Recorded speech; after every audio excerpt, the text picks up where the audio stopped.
Hi, my name is Carla. I'm an atheist because I've examined the evidence and found that atheism is the only true way to believe. I'm Christy Winters, and you're watching Atheism TV.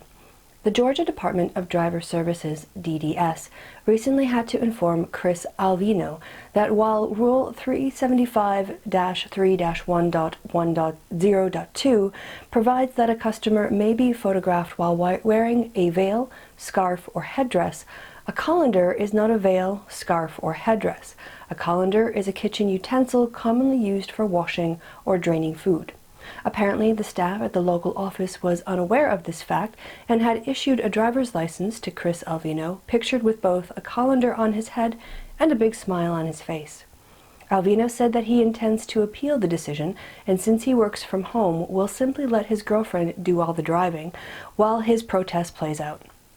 The future exchange between the DDS and the atheists should prove interesting. Meanwhile, other states have also toiled under the complexities of allowing some religious groups to obscure their identity in official photographs while wearing veils and other headdress, but not allowing technically similar attire.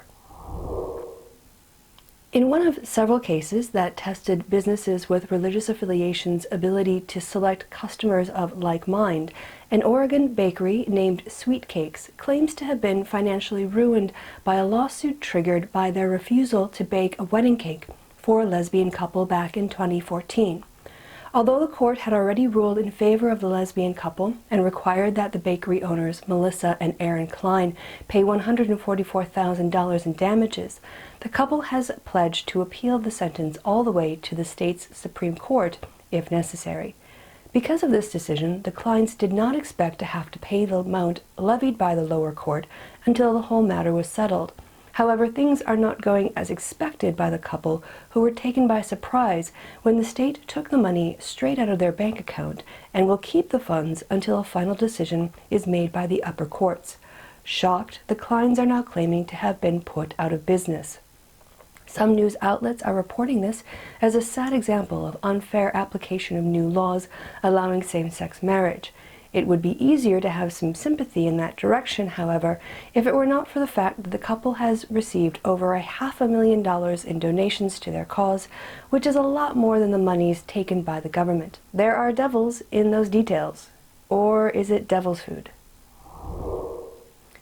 In spite of their names, today's hoverboards have nothing in common with those featured in a certain movie from a few years back.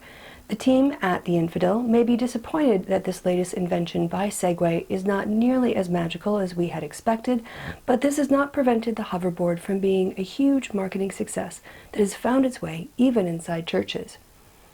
We are not clear why several priests around the world have become so enamored with the contraption, but many have been seen gliding up and down the aisles during Mass. Could it be an attempt to instantiate the story of Jesus walking on water? Or, as some have suggested, it may simply be a way to liven up a boring sermon. Nevertheless, it seems that the enchantment with the devices has not made its way up the hierarchy of the Catholic Church. For example, one priest in the Philippines received a letter from his bishop who was simply not amused and had decided to suspend the priest, at least for a short while. The priest will most likely not try anything like that anytime soon, but we at the Infidel can't help imagining someone else trying to liven things up with an industrial-grade laser or flamethrower. What could go wrong?